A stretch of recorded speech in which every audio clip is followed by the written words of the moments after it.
안녕하십니까. 마감 시황. 오늘은 제가 코인 그 시장에 대해서 아까 그 녹화를 좀 했었는데 이 파일이 좀 뭔가 문제가 생기는 바람에 그냥 녹화한 게 쫙 날라갔습니다. 그래서 따로 또 한번 할까 하다가 그러기에는 좀 너무 좀 피곤하고 그래서 일단 오늘은 한꺼번에 종합해서 좀 올려보도록 하겠습니다.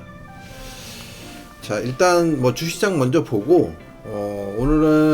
오늘부터는 이제 아침 방송도 안 보기 때문에 저녁 때 그 미국 시장 마감된 상황 뭐 이런 것도 같이 살펴보면서 내일 시장을 한번 또 예측해보는 그런 시간을 가져보도록 하겠습니다. 코인 시장 리뷰는 주시장에 대한 부분들을 다 종료하고 나서 마지막에 좀 얘기를 해보도록 하겠습니다. 잠시만 기다려주세요.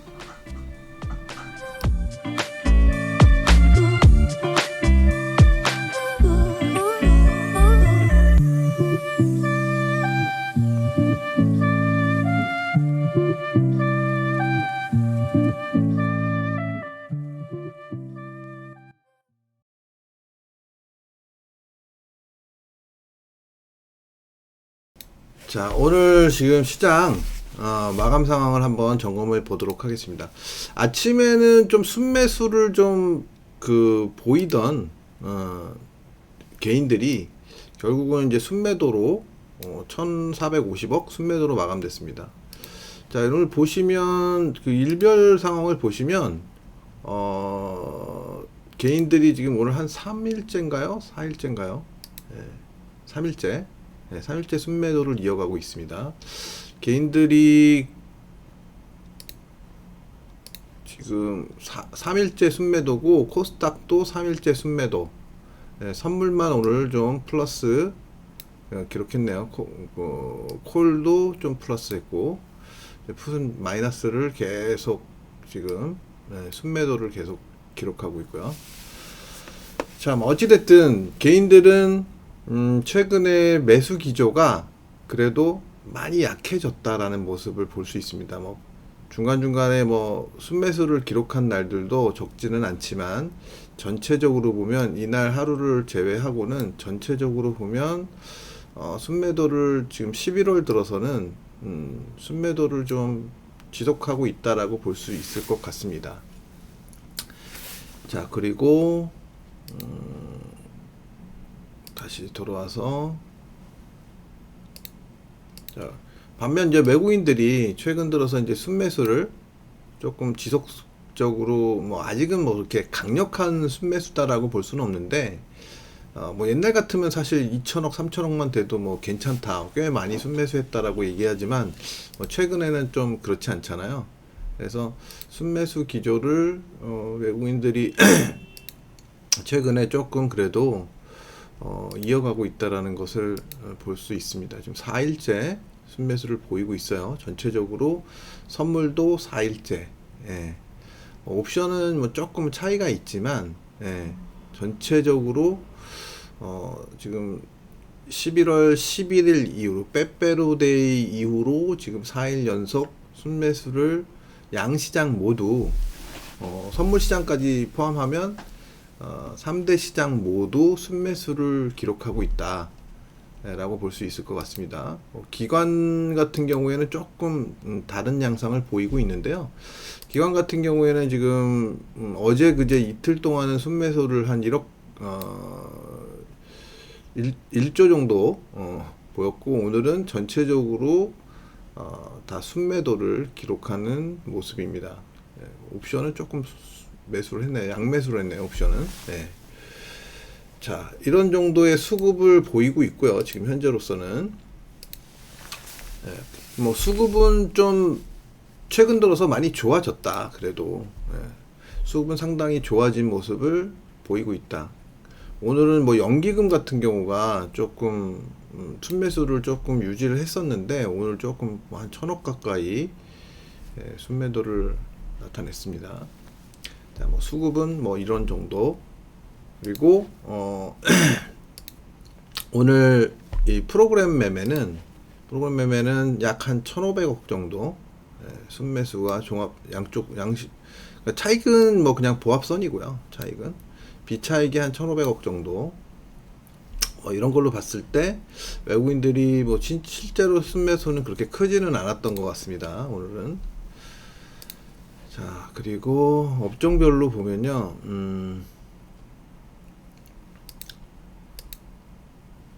이렇게 보시면 오늘도 의료정밀, 섬유의복 이런 쪽이 좀 좋았네요. 오늘은. 의료정밀은 좀 지속적으로 좀 좋은 것 같아요. 그리고 금융 뭐 이거는 뭐 소폭이지만 어찌됐든 이거는 이제 카카오뱅크가 아닐까라는 생각이 들고요. 그리고 보험, 금융업은 뭐 어제도 괜찮았었고, 증권하고 은행이 좀 괜찮았었고, 상당히 좀 유지가 좀 되는 것 같습니다. 전체적으로. 그리고 뭐 증권, 그죠? 증권 좋죠. 증권, 은행. 자, 서비스업도 조금 뭐 괜찮았었던 것 같습니다. 그래서 뭐 전체적으로 이런 분위기고, 코스닥 같은 경우에는 오늘 이제 코스닥은 오늘도 상승을 보이긴 했는데, 조금 상승폭은 조금 둔화되는 모습이 나타나고 있습니다. 제가 말씀드렸지만 흐름은 좋지만 상승폭은 앞으로 좀 둔화가 될 것이다 라는 말씀 드렸었는데요. 어쨌든 아직까지는 코스피에 비해서는 상당히 강한 모습이 나타나고 있는 것 같습니다. 보시면 디지털 컨텐츠라는 것은 뭐 게임 업종이죠. 게임 주로. 이렇게 보시면 오늘 이렇게 보시면 썬데이 토즈, 파워비스, 카카오 게임, 넥슨 GT 등등. 베스파라는 건 제가 뭔지 모르겠는데 상한가네요 오늘. 전체적으로 좀 게임주들이 다 오늘, 어제까지는 좀 조정을 보였는데 오늘은 또 다시 강한 상승을 보이는, 시장이 조금 약하다 싶으니까 다시 살아있던 업종들이 오늘 반등을 보이는 모습입니다. 그리고 뭐 소프트웨어 뭐 이런 쪽도 뭐, 자, 하여튼 이 정도. 오락문화는 뭐 저기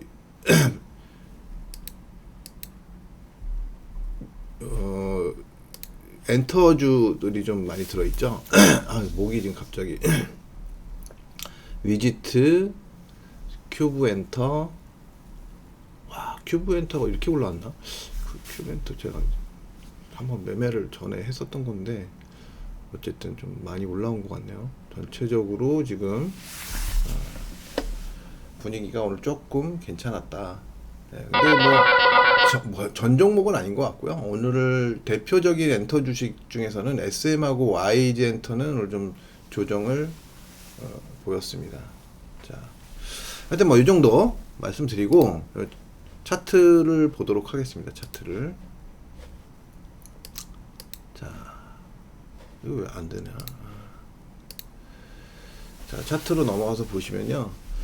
자, 오늘은 아침에, 어제 이제 미국 시장이 뭐 보합선 뭐 소폭 마이너스 뭐 이런 식으로 기록을 해서 그런지 몰라도 또 연속으로 3일 동안 올라온 부분이 있으니까 아침에 소폭 마이너스 시작했다가 추세선 정도까지의 조정을 보였다가 급반등 그러면서 신고가까지 갱신했었고 전일 고가를 그리고 이제 서서히 조정을 보이는 그런 모습을 나타냈습니다. 그래서 지금 뭐 제가 이제 오늘 뭐 강하게 상승을 뭐 어제 제가 오늘도 내일도 오늘만큼만 뭐 이런 얘기를 드렸던 것처럼 좀 상승을 해줬으면 더 좋지 않았을까라는 생각은 들어요. 그래서 뭐 한 3020 정도 갖다 붙여놓고 제가 얘기했던 시나리오가 그 다음날 이렇게 위로 시작해서 이날은 뭐 오르든 내리든 그냥 뭐 와리가리 할 수 있는 조건을 만들면 좋지 않겠나 이런 생각을 했었는데 좀 한 단계 밑에서 어쨌든 조정이 나타나고 있습니다. 그래서 뭐 여기서 뭐 잠깐 한 단계 미치지만 해도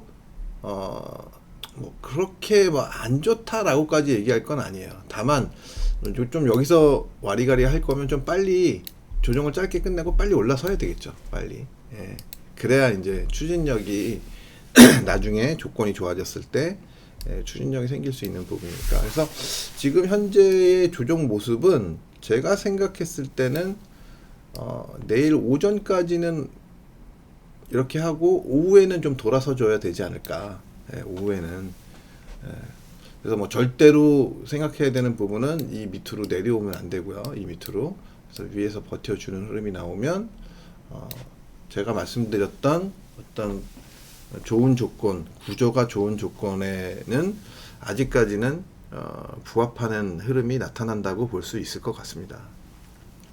그래서 제가 말씀드렸지만 이번 주하고 다음 주 초까지는 어쨌든 3,000대 초반에서 중반 사이에서 3,000대를 오늘은 좀 어제보다 조금 밀려가지고 3,000 살짝 미치긴 하지만 어쨌든 3,050을 한번 넘겨줬다가 내려오면 더 좋고 3,000대 초중반에서 좀 버텨주는 그런 흐름 그리고 다음 주 초에는 3,000대 초반에서 놀기보다는 3,000대 중반으로 갖다 이렇게 붙여주는 흐름 가격대를 그런 흐름이 나오면 거기까지만 갖다 주면 그 다음에는 이제 좀 시간이 지날수록 좀 좋은 그 흐름들이 나올 가능성이 높아진다 라고 볼 수 있을 것 같으니까요. 뭐 그렇게만 해줬으면 좋겠다 이런 바람입니다. 자, 코스닥 보겠습니다. 코스닥은 뭐 이미 뭐 그냥 알아서 잘 가고 있죠. 알아서 잘 가고 있는데 문제는 이제 코스닥도 여기 보시면 저항선들이 이렇게 막 그러니까 굉장한 저항이에요. 1060은 굉장한 저항이고 그 이전에도 이렇게 저항이 계속 있습니다. 계속. 그래서 이런 저항들을 뚫어내기 위해서는 사실 단방에 막 이렇게 간다는 거 이런 건 불가능하다고 보여지고 아주 서서히 막 이런 식으로 매물 소화를 하면서 가는 과정이 있지 않을까 오늘 이후로 계속. 그래서 저는 개인적으로는 좀 시간이 필요하다. 여기를 돌파하기 위해서는 시간이 필요하다는 생각이고 글쎄요 뭐 하여튼 지금 많이 오른 종목들 시장을 주도했던 많이 오른 종목들을 좀 그런 종목들의 이 바통을 받아서 상승할 수 있는 종목들이 좀 형성이 될 수 있을까? 그 부분에서는 아직까지는 좀 긴가민가하다. 물론 이제 좀 최근에 게임주들이 좀 움직여주고는 있는데 과연 게임주들이 그 바통을 받아서 그 종목들이 조정을 혹 받더라도 이런 시세를 지수를 상승시킬 수 있는 여력이 있을까 하는 부분에 대해서는 아직까지도 좀 고민이 되는 부분이라는 생각입니다. 그래서 일단은 상승을 하더라도 점진적인 상승을 할 수 있다. 소폭. 그리고 일단은 이 밑에 그래도 안정적인 박스권에 대한 지지력을 확보하고 올라가는 거라 그렇게 큰 급락을 이제는 걱정하지는 않아도 될 것 같다. 당분간은 뭐 그렇다고 하락을 못 한다는 건 아닌데 당분간은 그래도 급락에 대한 걱정은 잠시 접어두어도 되지 않을까 하는 생각입니다. 그래서 전반적으로 코스닥은 만약에 이제 코스피가 이제 좀 힘을 받기 시작한다면 아마 코스닥은 올라가더라도 조금 상대적으로 약세 현상이 나타날 가능성을 배제할 수는 없을 것 같다라는 생각입니다. 그래서 아직까지는 코스닥이 유리하지만 만약에 코스피가 제가 얘기한 대로의 흐름, 그래서 다음 주 초반 이후에는 만약에 제가 얘기한 시나리오가 맞아 떨어진다, 그 흐름대로 간다라면 아마도 코스닥은 조금 불리해지지 않을까 하는 생각입니다. 일단 뭐 두고 봐야 될 것 같고요, 그 부분은. 자, 그리고 뭐 오늘은 코스피 200 차트도 한번 볼게요. 코스피 200. 근데 코스피 200 차트는 코스피보다는 한 단계 조금 위에서 형성되고 있다고 볼 수 있어요. 예. 그러면 전체적으로 보면은 대형주들이, 지수 관련주들이 조금 더 세다고 볼 수 있는 거겠죠. 뭐 차트의 흐름이 조금 다르기는 하지만 어찌됐든 코스피보다는 코스피 200 차트가 조금 더 한 단계 위에서, 요 저점도 한 단계 위에서 형성한 것처럼 한 단계 위에서 지금 형성이 되고 있다, 움직임이. 그러면 만약에 이제 지수가 움직인다고 가정을 하면 당연히 이제 지수 관련주들이 먼저 움직이는 쪽으로 봐야 될 것 같습니다. 일단 오늘 같은 경우 이제 삼성전자는 뭐 소폭 조정 100원, 하이닉스는 1000원 올랐고요. 역으로 지금 뭐 그러니까 시가총액 상위 종목군에서는 보면은 조정과 상승에 대한 부분들이 많이 엇갈려 있는데요. 일단 종목들 한번 보면서 얘기해 보도록 하겠습니다. 자, 삼성전자 먼저 일단 볼게요. 삼성전자가 오늘 이제 장중에는 이제 상승 흐름을 잠시 보이기도 했었는데 거의 뭐 지수 모양하고 비슷하게 마이너스 시작했다가 보합 있구나. 보합 시작했다가 강하게 올렸다가 다시 내려오는 그런 흐름. 그래서 이제 아직도 이 전고점에 대한 부분을 돌파를 못 하고 있어요. 이 전고점에 대한 부분. 그래서 이 저항을 보이고 있기 때문에 이 저항을 이겨내는 흐름이 나올 때까지는 아직까지는 시장에 대한 확신을 하기는 좀 어려울 것 같다. 삼성전자 뭐가 못 가는데 시장이 간다? 뭐 이거는 좀 쉽진 않겠죠. 그래서 삼성전자가 내일이나 뭐 늦어도 이번 주 안에 이걸 돌파하고 좀 상승 탄력을 보이는 흐름을 나타내 주기를 뭐 바랄 수밖에 없을 것 같아요. 저희 입장에서는. 자, 상대적으로 지금 하이닉스는 점진적으로 상승세를 지금 이어가고 있다. 점진적으로. 조금 뭐 조정을 받기도 했었지만 여기서 박스권 조정을 약간 우상향되는 그런 박스권을 보이기도 했지만 일단 요 저항을 강하게 돌파하지는 못하고 있는데 일단 그래도 힘이 괜찮아요. 그래서 결국은 돌파하고 상승세를 이어가지 않을까 하는 생각입니다. 지금 저는. 그래서 여기서 만약에 돌파가 되기 시작하면 지난번에도 계속 말씀드렸지만 123,000원까지는 열리는 거예요. 그러면 여기서 이 자리에서 한 10% 가량, 10% 좀 못 될 수도 있지만 어쨌든 여기까지는 추가 반등 여력이 생긴다. 이렇게 보시면 될 것 같고, 자, 좀 빨리 보겠습니다. 자, 네이버. 네이버는 좀 오늘 또 조금 처졌네요. 네이버는 뭐 계속 뭐 마찬가지예요. 보던 대로 박스권에서 이제 벗어나지는 못하고 있는 모습입니다. 박스권 흐름을 유지하고 있다. 그래서 결국은 이제 이 박스권을 돌파하는 시점, 요 고점을 돌파하는 시점이 먼저 나오느냐, 이 종목은, 아니면 하단으로 깨지는 흐름이 먼저 나오느냐. 여기서도 마찬가지였지만 예, 그거에 따라서 이 종목의 향후 흐름을 이제 달리 볼 수 있을 것 같다. 예, 그렇게 보시면 뭐 간단할 것 같습니다. 이 종목은. 예. 그래서 여기서 만약에 위로 뚫리면 결국은 여기 45만 원대까지 예, 갈 수 있을 것 같고요. 제가 이제 상대적으로 네이버에 비해서 카카오가 조금 더 나아 보인다라는 말씀 드렸는데, 그 이유는 뭐였냐면 지금 현재 흐름 뭐 이런 거보다 현재 흐름은 뭐 큰 차이는 없어요. 큰 차이는 없는데, 현재 흐름은 큰 차이는 없는데 이 목표치가, 얘가 이제 상승을 했을 때의 목표치가 네이버보다 이 카카오가 좀 더 크기 때문에 그 부분에 대한 생각이었어요. 근데 뭐 이것도 이제 생각하기 나름입니다. 만약에 네이버는 이제 이런 고점까지의 반등을 예상할 수 있지만 사실은 이 카카오 같은 경우에는 여기 만약에 여기서 이 상승으로 전환이 된다 하더라도 여기까지 바로 가기는 쉽지는 않아 보입니다. 일단 1차적으로 여기 이 14만 2천 원 정도, 14만 2천 원 정도의 일단 저항권까지 보이는 거기 때문에 뭐 실제적으로는 그렇게 많은 차이가 나는 건 아니라고 볼 수 있어요.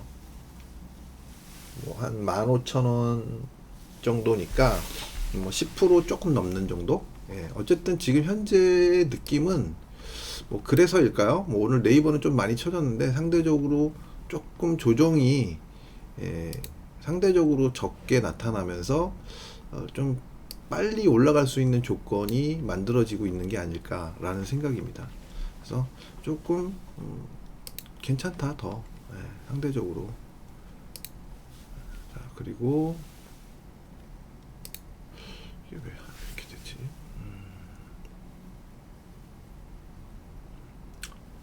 LG화학 보겠습니다. 꼭 두 번 찍어야 되네요. LG화학.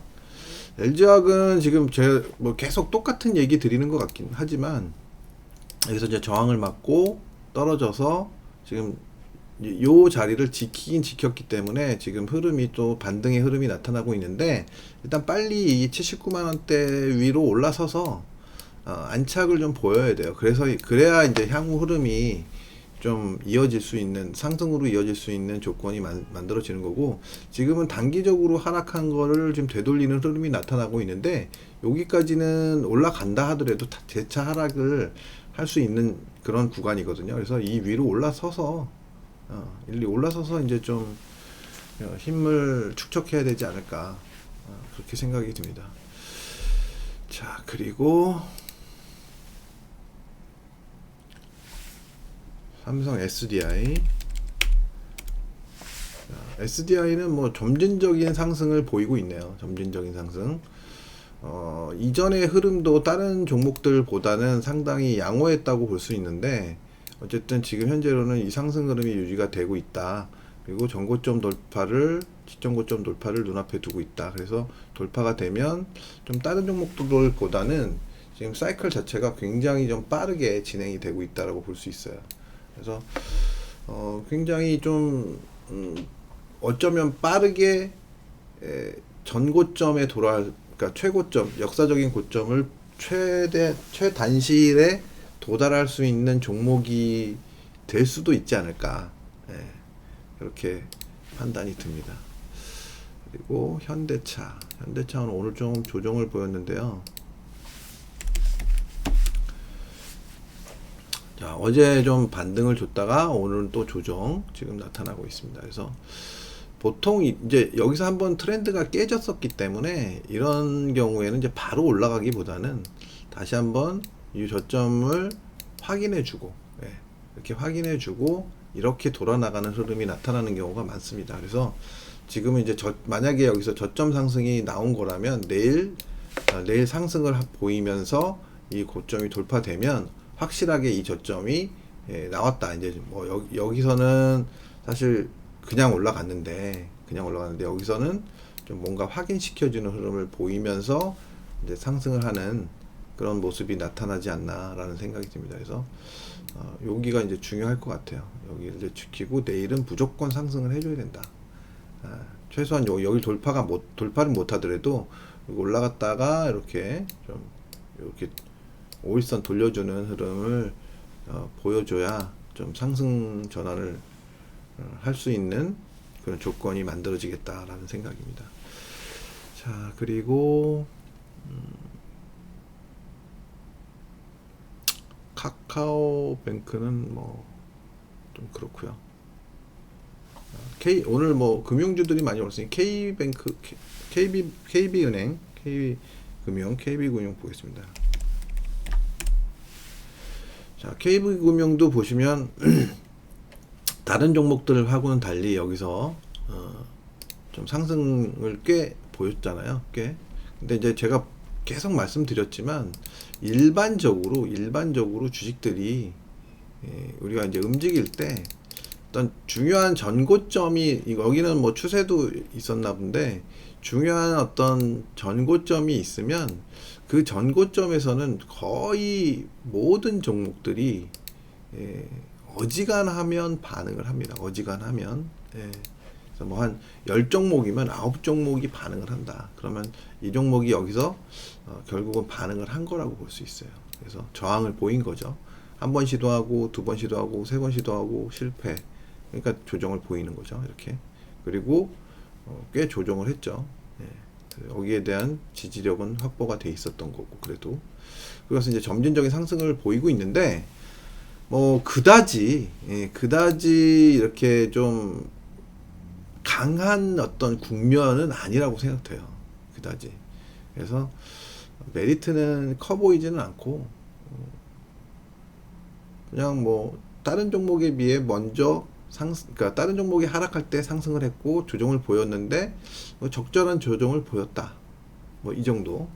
뭐 최근에 뭐 개인들이 그 국민청원도 넣고 그랬다는데, 은행들 뭐 금리 쪽으로 이제 너무 폭리를 취하고 있다. 뭐 이런 것 때문에 청원도 넣었다는데 결과가 어떻게 될지 궁금합니다. 사실 그렇죠. 뭐 그러니까 이익이 많이 나겠죠.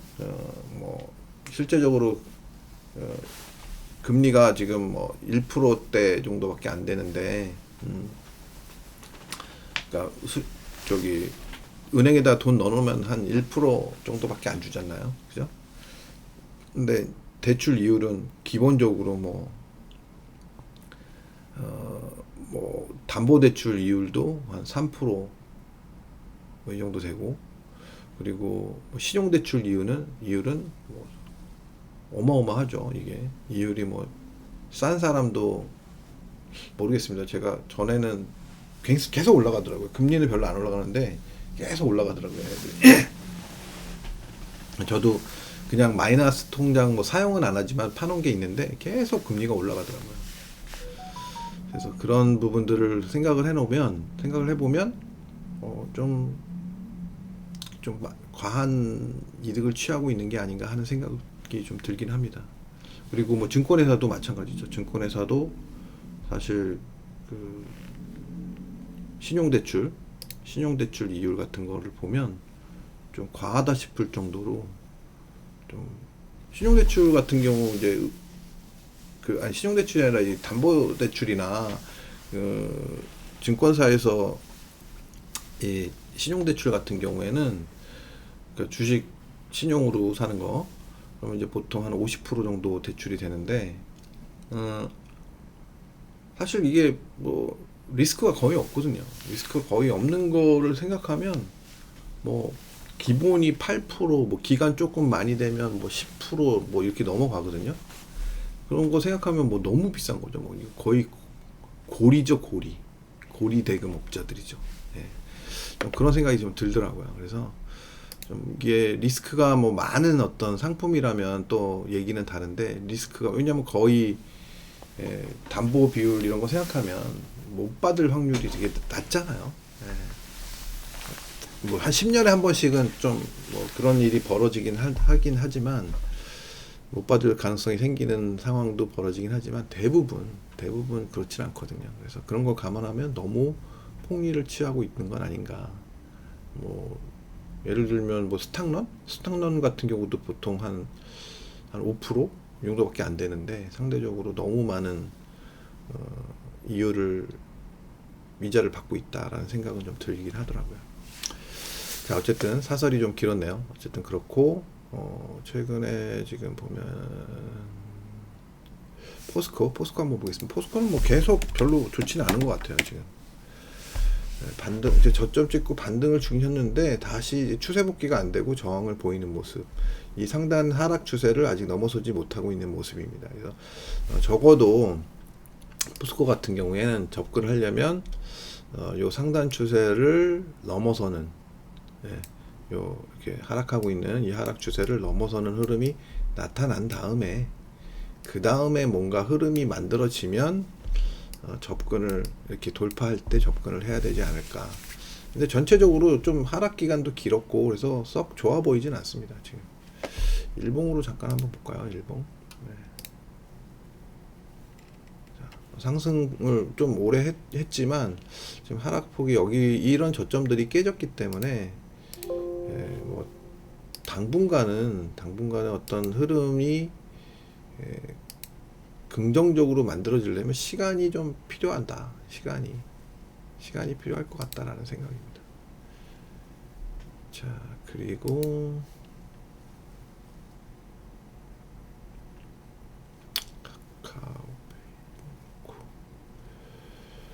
SK 바이오를 한번 볼까요? SK 바이오 오랜만에.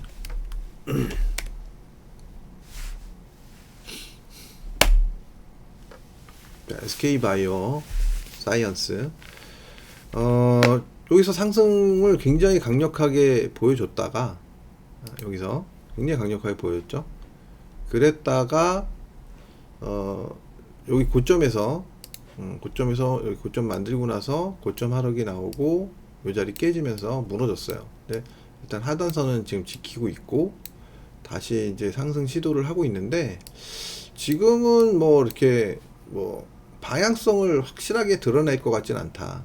좀 시간이 아직도 필요할 것 같다라는 생각입니다. 그래서 조금은 더 등락 과정을 거치면서 향후 흐름을 봐야 되지 않을까. 뭐 이렇게 빠질 수도 있고요.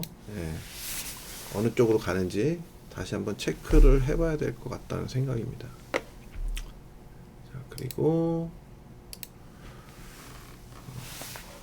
하이브 보겠습니다. 하이브가 좀 최근에 계속 좋은데요.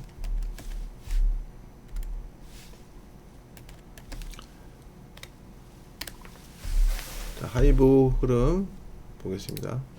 하이브 흐름 보시면 계속 상승을 했어요. 계속. 제가 어젠가 그제도 말씀드렸었는데 이 흐름이 이어지면, 이 추세가 깨지지 않는다면 계속 버텨야 된다. 계속 버텨야 된다는 생각입니다. 그래서 조정을 받을 수도 있지만 조정을 받더라도 이 흐름을 유지시키느냐, 이게 중요하다.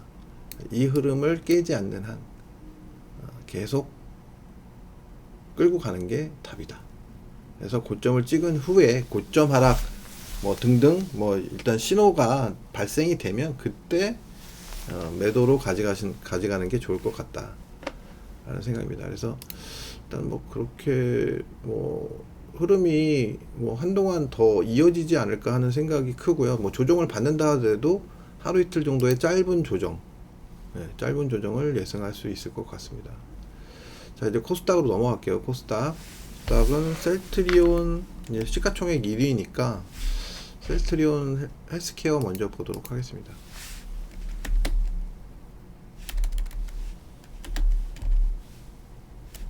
이렇게 안 쳐지나요? 자, 셀트리온 헬스케어. 자, 뭐 어제도 등락이 컸었는데 지금 오늘은 또 조정을 보이고 있습니다. 그래서 5일선을 지금 상승하고 있는데 뭐 여기서 뭐 급격한 상승세를 보일 것 같지는 않고요. 좀 시간을 많이 보내야 어떤 흐름이 나타날 것 같습니다. 그래서 이런 종목은 당분간 매수를 한다는 생각을 하지 말고 그냥 관찰을 한다. 관찰을. 여기 뭐 올라가면 저항이니까요. 106,000원 올라가면 바로 저항이니까 여기서 이렇게 바로 뚫고 나갈 가능성은 크지 않아 보이거든요. 이렇게 여기 올라가면 두들겨 맞는 거죠. 좀 이것도 마찬가지예요. 그런 맥락에서 두들겨 맞았다고 볼 수 있어요. 요 어제 올라갔던 거 여기서 못 팔았던 사람들이 그냥 뭐 매도가 나오는 거죠. 어이구 감사합니다 하고.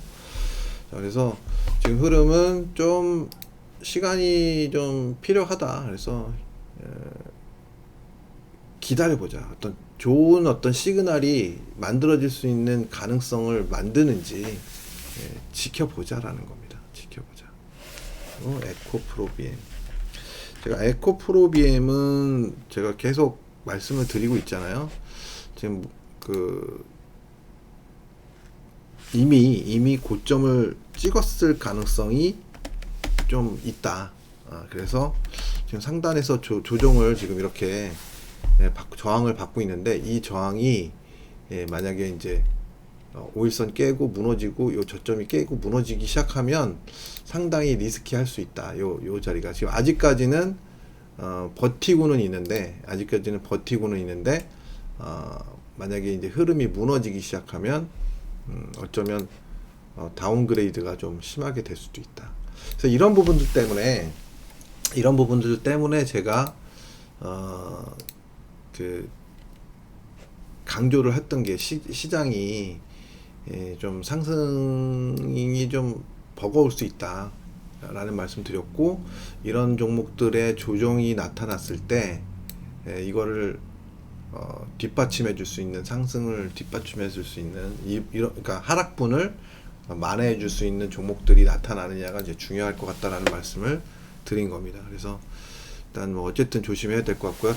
그래도 지금 이제 펄어비스라든지 이런 종목들이 일단 좀 강한 모습을 보여주고 있기 때문에 이런 종목들을 얼마나 좀 강력하게 움직여줄 수 있는지에 따라서 이런 종목들이 좀 향후 흐름을 좀 달리 해석할 수 있지 않을까 라는 생각입니다. 그래서 이거 지워버려야 되겠네.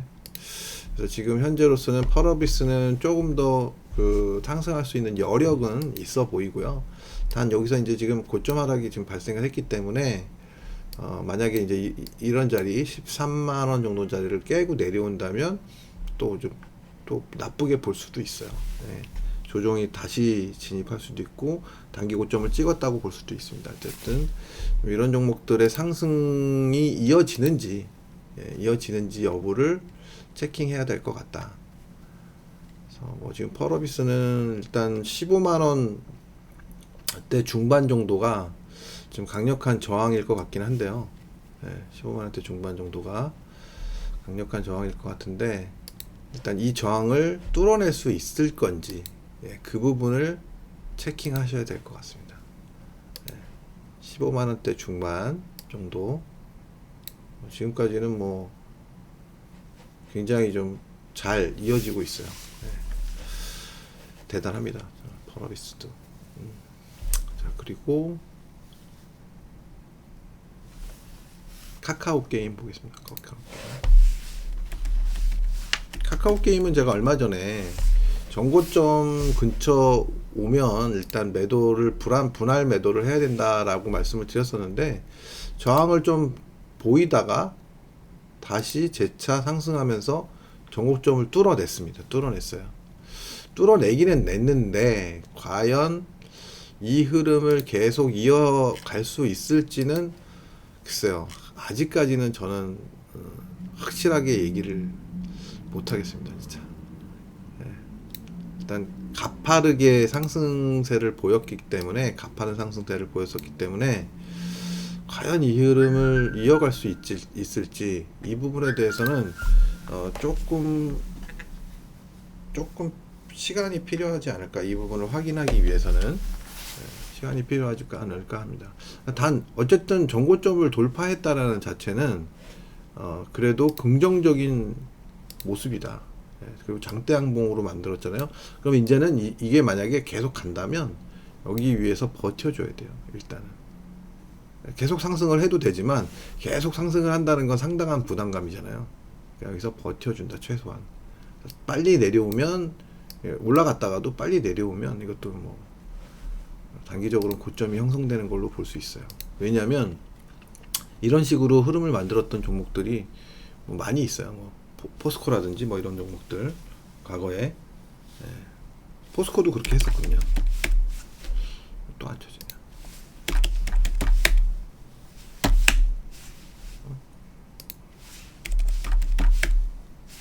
여기 고점을 돌파했지만 이렇게 장대양선으로 전고점을 돌파했잖아요. 그랬는데 도로 이렇게 내려오잖아요. 이런 흐름이 나올 수도 있으니까 좀 버텨 주어야 된다, 최소한. 네. 그리고 오늘 위메이드.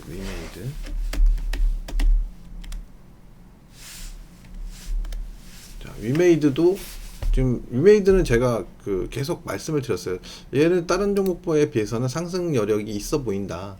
예, 잘 버티고 있기 때문에 있어 보인다 했는데 지금 계속 지속적으로 상승의 흐름이 나타나고 있어요. 예, 근데 이제 뭐 어디까지 갈지는 저도 장담할 수는 없는데 일단 흐름은 유지되고 있다. 예, 그래서 오늘 뭐 목표치는 좀 분석을 좀 더 깊이 있게 해봐야 될 것 같습니다. 깊이 있게. 자, 일단은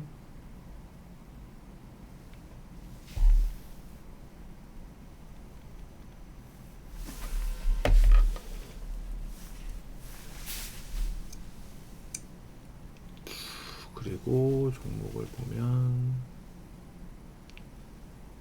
그다음에 한 두 종목만 더 볼게요. 두 종목.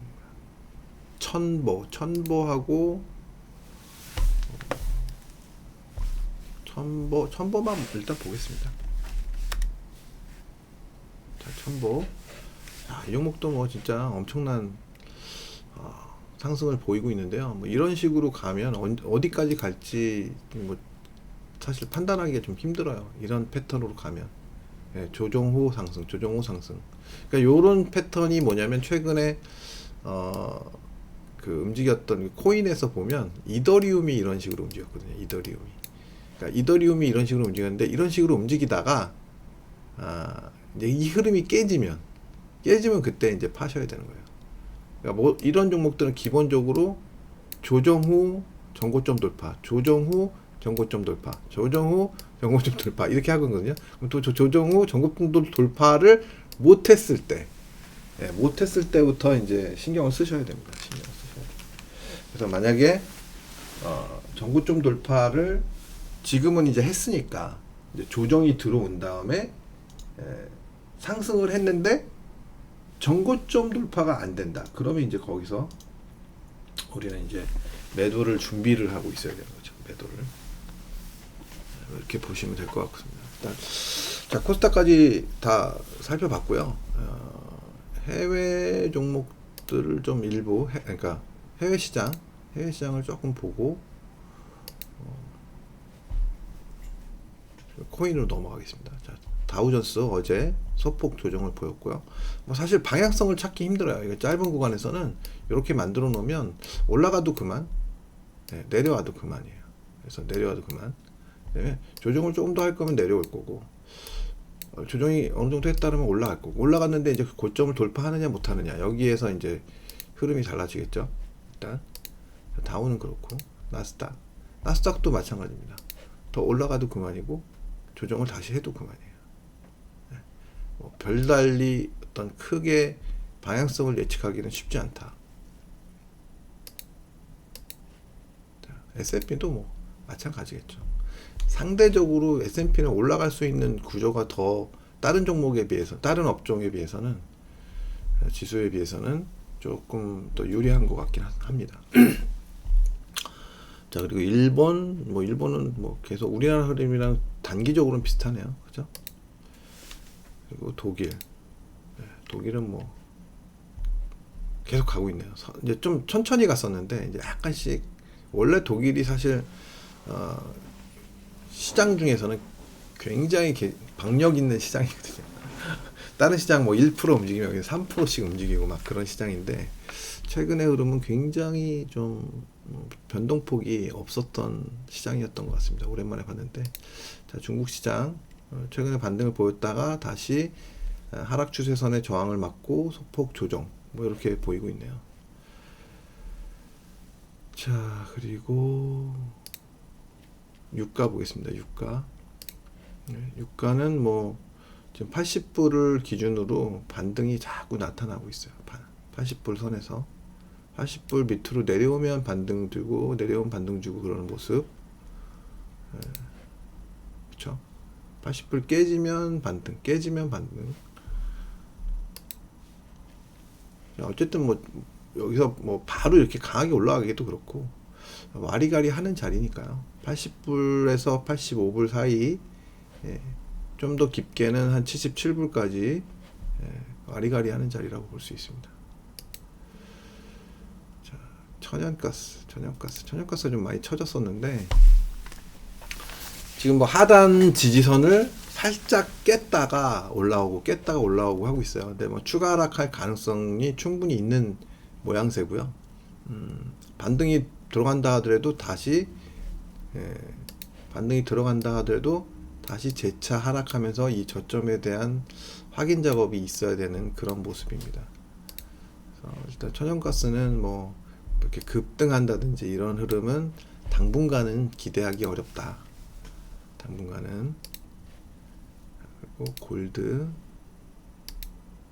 골드는 돌파됐기 때문에 언제라도 뭐 가도 됩니다. 언제라도 이 1900불대 위로 거기까지 1916불 자리 여기 이 정도 자리까지는 언제든지 가도 전혀 문제가 되지 않는, 여기서 저항을 받겠죠.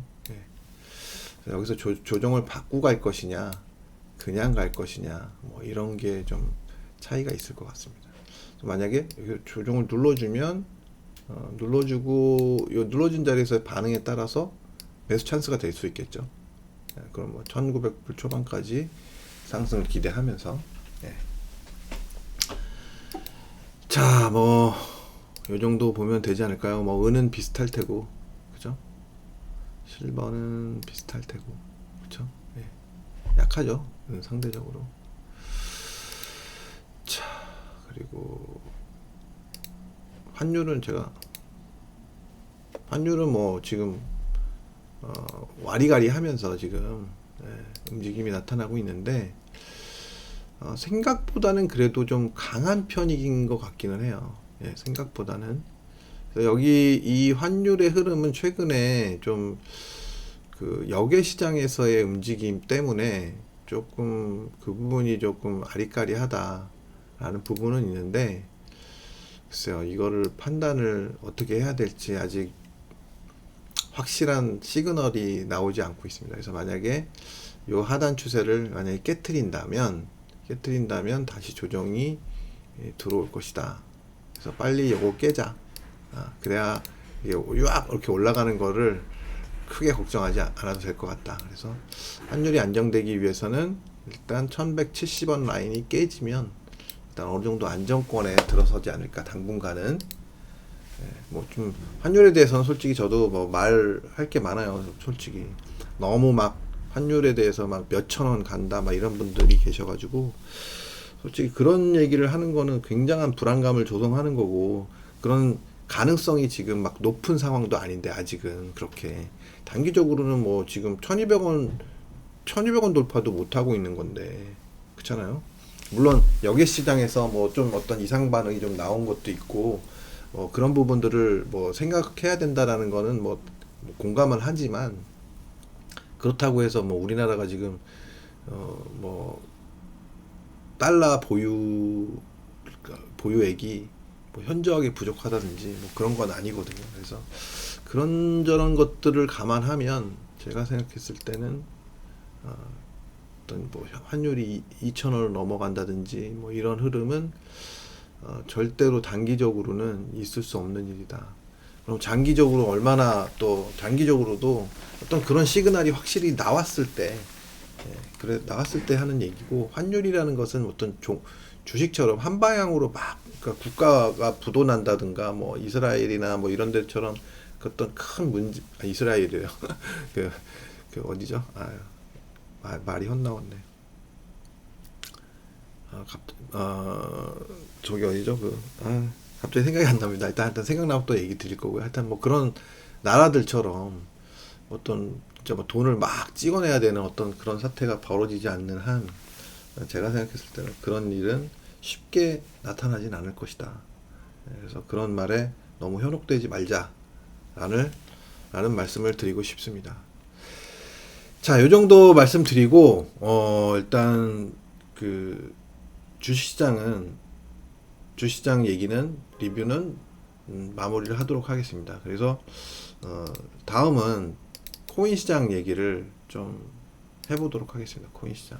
원래 오늘 코인 얘기를 사실 좀 심도 있게 하려고 얘기를 많이 했었습니다. 예. 그리고 녹화를 했었는데, 이게 마지막에 종료할 때 제가 조금 뭔가 실수를 했는지 파일이 맛이 갔더라고요. 예. 꽤 오랜 시간 좀 녹화를 했었는데 좀 맛이 갔었어요. 그래서 코인 얘기는 오늘 너무 길게는 못하고, 그래도 목 상태가 좀 점점 안 좋아지고 있거든요. 그래서 너무 길게는 할 수 없고, 그래도 최대한 좀 중요한 국면인 것 같아서 최대한 좀 자세하게 이야기해 보도록 하겠습니다. 잠시만요. 자, 아이고, 조금만 실수해도 이렇게 넘어가네.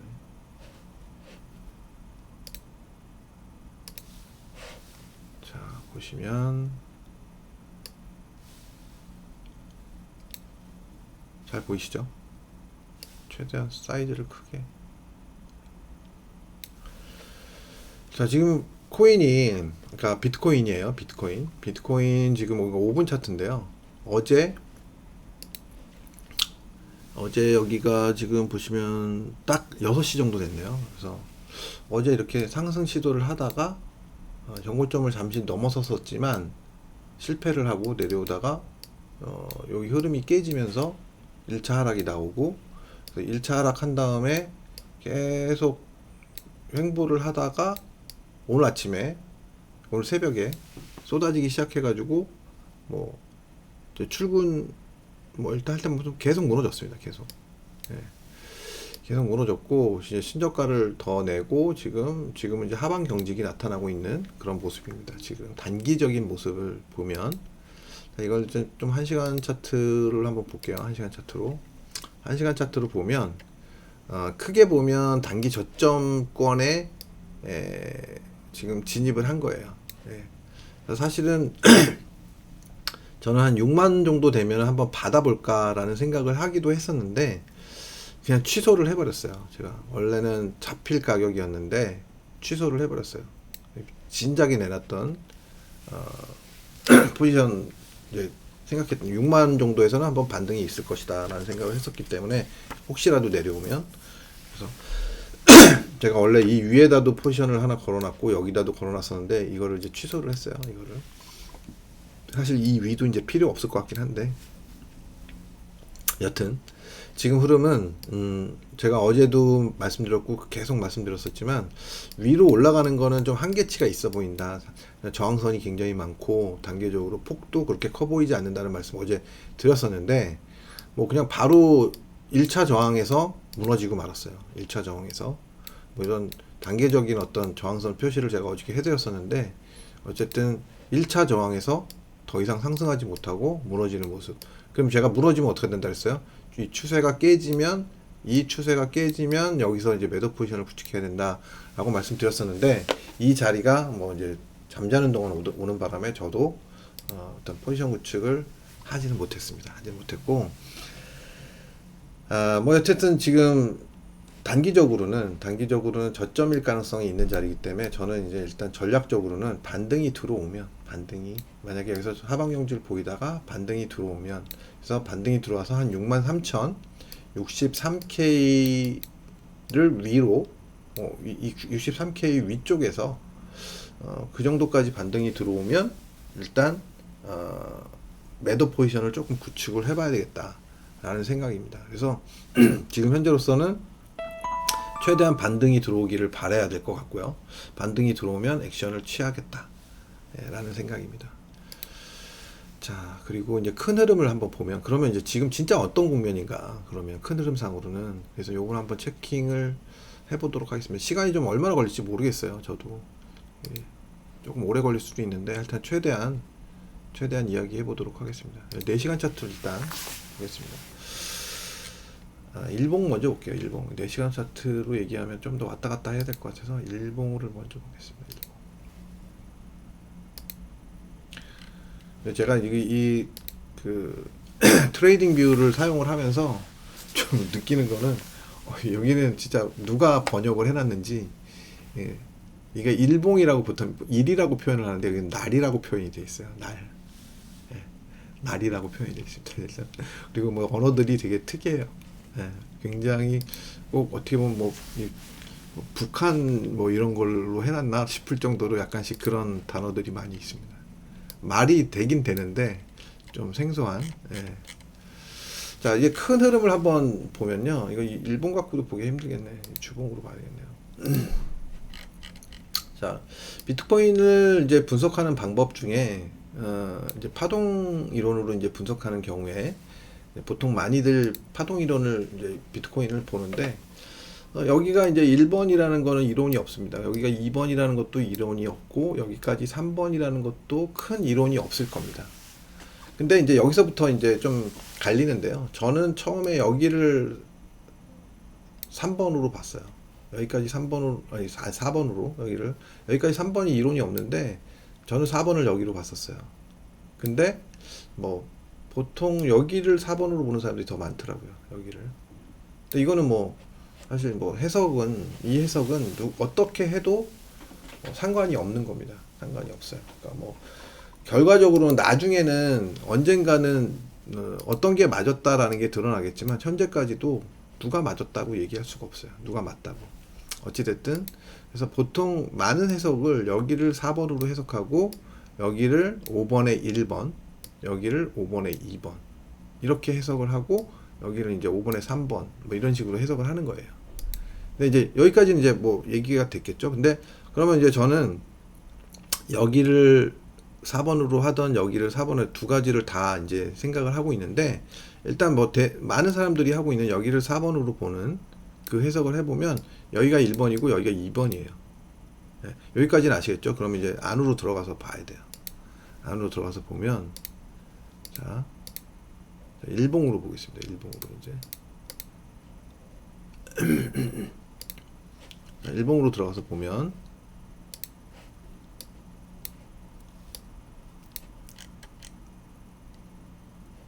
자, 여기서부터 이제 이 자리부터 파동이 3번에, 그러니까 5번에 3번이 시작되는 거예요. 5번에 3번이. 1번이 끝났고 2번이 끝난 거니까 5번에 2번이 끝나니까 5번에 3번이에요. 그럼 5번에 3번이 1, 2, 3, 아니 여기 잘못했네요. 1, 2, 3, 4, 5. 요번에 해석은 여기까지 5번으로 해석을 하고 여기를 이제 불규칙 조정으로 해석을 해요. 그래서 A, B, C 이렇게 해석을 하더라고요. 무슨 얘기인지 아시겠죠? 자, 그러면 이렇게 하면 어떻게 되는 거냐면 이 3번, 여기가 3번이 끝났잖아요. 그러니까 3번이 여기서 끝났잖아요. 어쨌든. 그리고 여기 4번 조정이에요. 4번 조정. 그리고 이제 5번이 나가는 거죠. 여기서. 자, 그러면 5번에 들어가겠습니다. 5번에. 4번까지 여기서 나왔고 5번이에요. 5번. 자, 5번 차트. 5번만 따로 떼어놔서 보는 거예요. 자, 그럼 5번이 어디부터냐? 5번이 여기부터입니다. 여기부터. 자, 5번의 이제 시작이, 요번에 이제 28,800을 찍었던 자리, 여기서부터 시작이에요. 그러면 여기서 5번에 1번, 5번에 2번, 5번에 3번, 5번에 4번, 그리고 이렇게 보면, 깨지네. 그러면 잠시만. 이렇게도 마찬가지였나? 자, 이렇게 다시 해야겠네.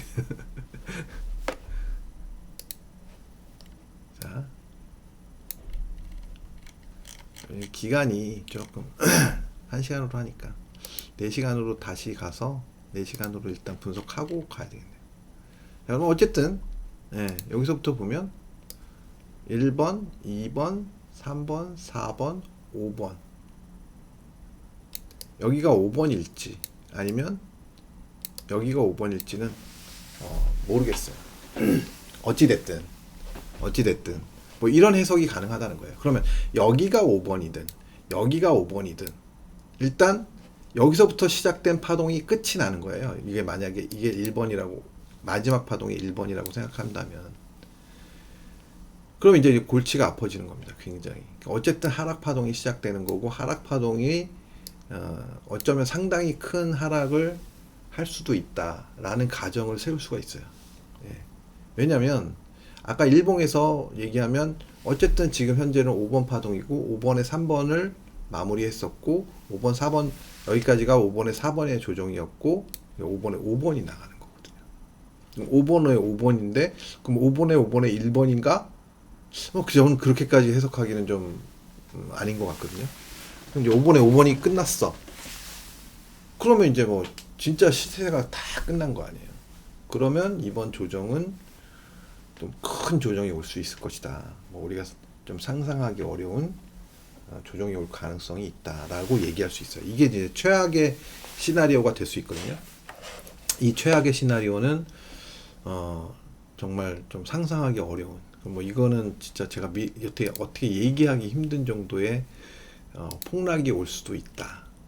이건 가정입니다만 어쨌든 그렇습니다. 왜냐하면 모든 파동이 마무리가 됐기 때문에 전체적으로 보면 모든 파동이 다 마무리가 된 거예요. 주봉상으로 보면 여기서 4번 여기 4번에 1번 5번에 1번 5번에 2번 5번에 3번 5번에 4번 5번에 5번 모든 파동이 다 마무리가 돼요. 만약에 그렇게 끝났다고 가정을 하면 그러면 심각하게 보면 5,000불 이하로 내려올 수도 있다. 5,000불 이하로. 그럼 뭐 이제 뭐 다 이제 코인 하는 사람들 다 그지 되는 거죠, 다. 네, 뭐 이 가정은 사실 저도 가능성이 없다고 볼 수는 없지만 저도 그렇게 크게 보지는 않습니다. 크게 보진 않아요.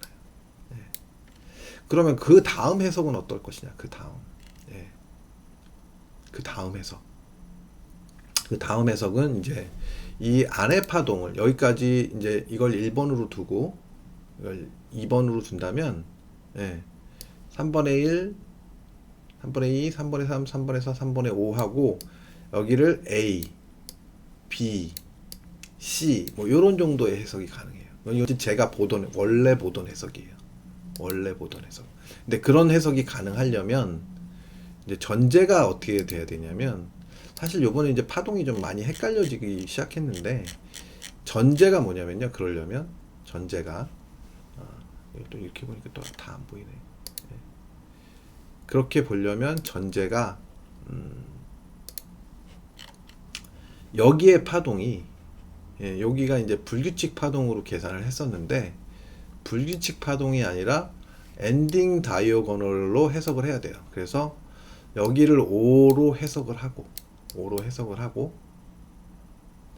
이제 여기를 A로 해석하고 여기를 B로 해석하는 게 좀 정석이 아닐까라는 생각을 합니다. 뭐 만약에 여기를 그냥 여기를 이쪽을 5번으로 보면 이제 좀 파동이 조금 애매해지는 거죠. 그래서 파동이 그러니까 조정이 끝난 걸로 돼야 되는데 끝난 게 안 되는 거죠. 뭐 제가 해석하는 방법 여기가 5번으로 만약에 해석하고 여기를 A로 보고 그 다음에 여기까지를 B파의 A로 보는 거죠. 그리고 B, C 이렇게 보는 거죠. 그러면 작은 C가 되는 거죠. 그럼 여기가 이제 전체적인 B가 되는 거고 조정이 내려오면 큰 흐름상에서의 C가 되는 거죠. 그러면 그 큰 흐름상의 C가 되면 어디까지 내려오느냐?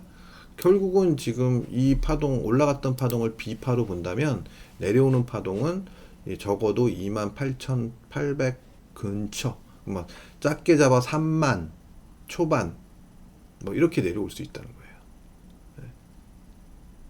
그럼 이제 굉장히 그것도 꽤 큰 조정이지만 뭐 5천 내려가는 건 아니니까 어쨌든 그런 하락이 올 수도 있다 라는 말씀을 드리는 거예요.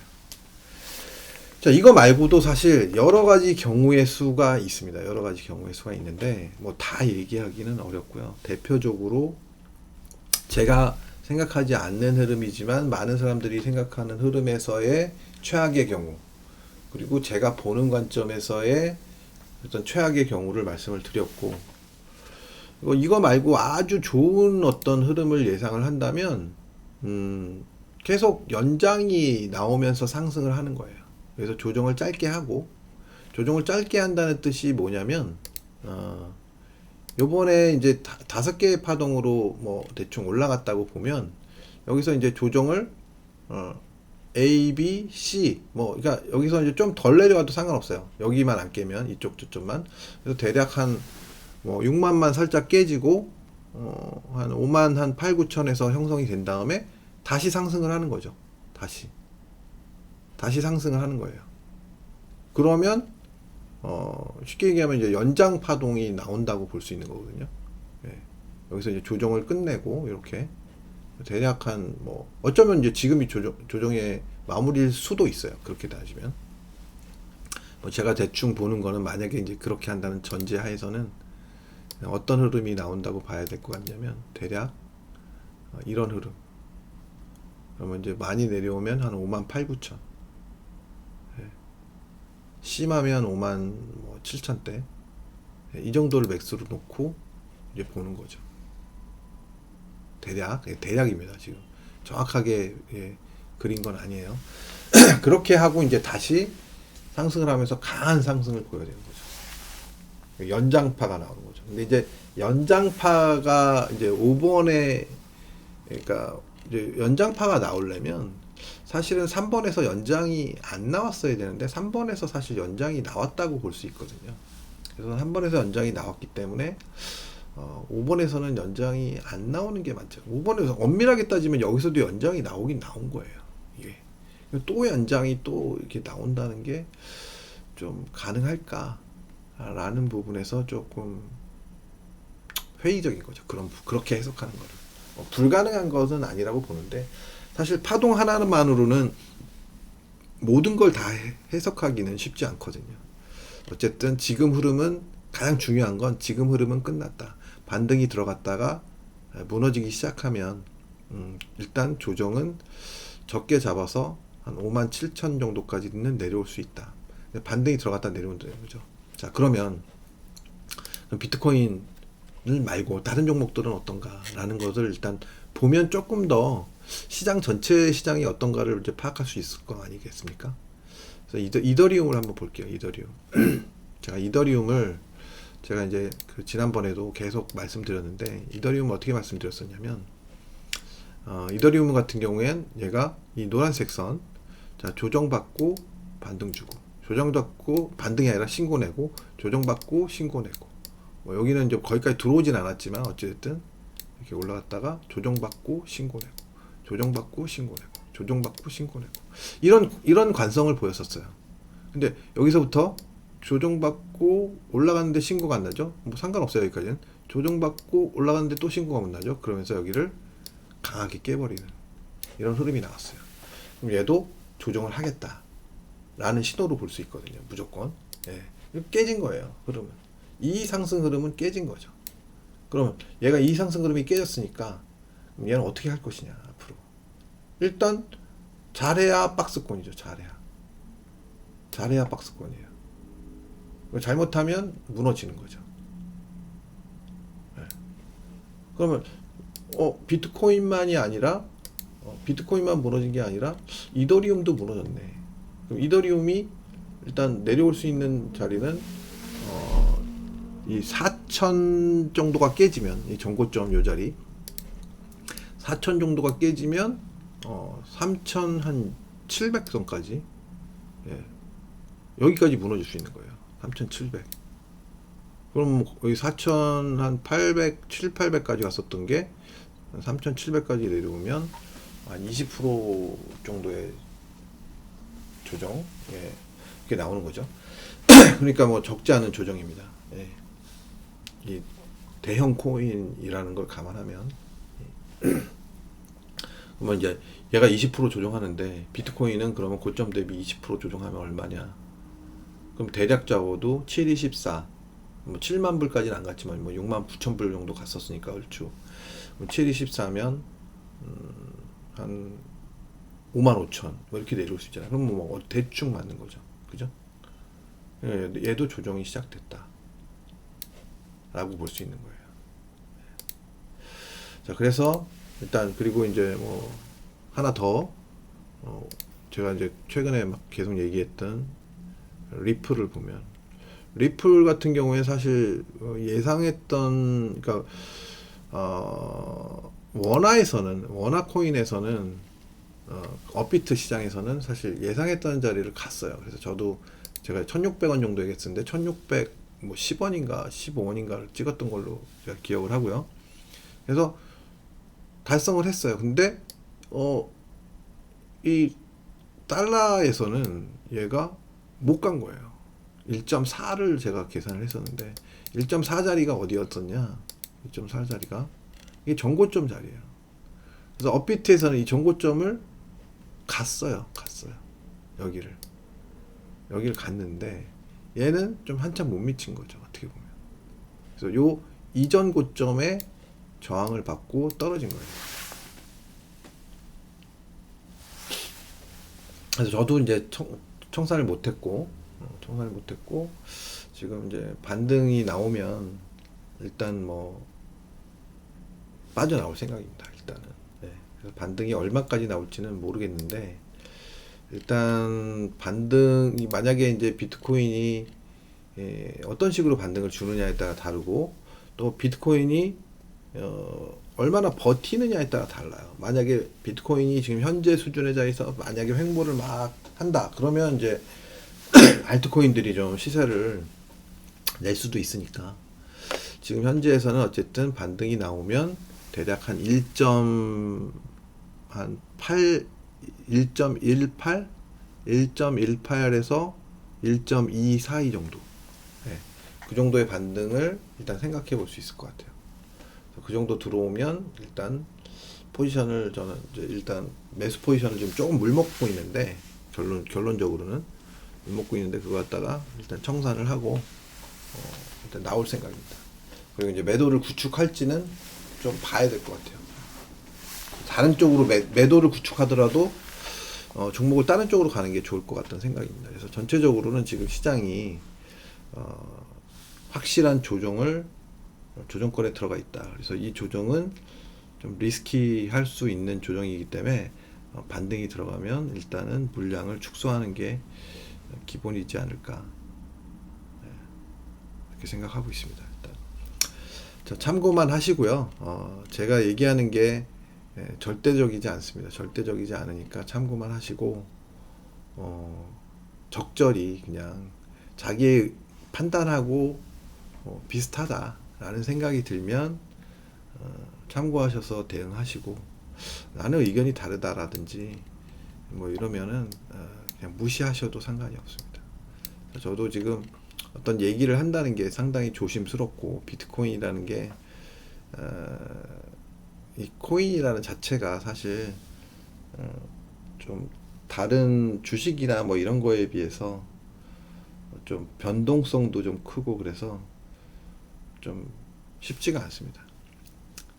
그러니까 어떨 때는 딱딱 예상한 자리에서 딱딱 떨어지는 경우도 있는데 그렇지 못한 경우도 상당히 있기 때문에 이거를 뭐 내가 정답이네 라고 얘기할 수가 없어요. 내가 정답이네 라고. 그래서 일단은 좀 리스키한 구간이 될 수 있으니까 향후에 반등이 들어오면 일단 적절히 정리를 하시는 것을 저는 권해드립니다. 그래서 개별 코인들은 알트코인들은 어떻게 할지 저도 알 수 없어요. 지금 제가 얘기한 대표적으로 비트코인이나 이더리움 그다음에 리플 같은 경우에는 조금 다를 수는 있긴 한데 어찌 됐든 일단 정리를 하고 다시 시장을 바라보자 새롭게 그게 좀 좋을 것 같다는 생각입니다. 그래서 지금 현재는 조금 더 시간을 두고 보긴 봐야 되는데 일단 조심하자. 자 여기까지 오늘 좀 긴 시간 좀 녹음을 했는데요. 녹화를 했는데 좀 목이 많이 아프고 그러니까 마무리하도록 하겠습니다. 아, 좀 제가 이제 좀 앞으로도 계속 개편을 하려고 하는데 어떻게 해야 될지 아직 확정을 짓지는 못했어요. 그러니까 여러분들이 많이 도와주시기를 바라고, 뭐 지금 회원수, 구독하시는 분들 숫자가 잘 안 늘어나고 있습니다. 그래서 좀 도움을 주시기 바랍니다. 늘어날 수 있도록. 그리고 향후에는 좀 비트코인, 코인 쪽에 대한 비중을 좀 늘려 보려고 생각하고 있으니까요. 특히 코인 보시는 분들 좀 많이 좀 소문 좀 내주시기 바랍니다. 감사합니다.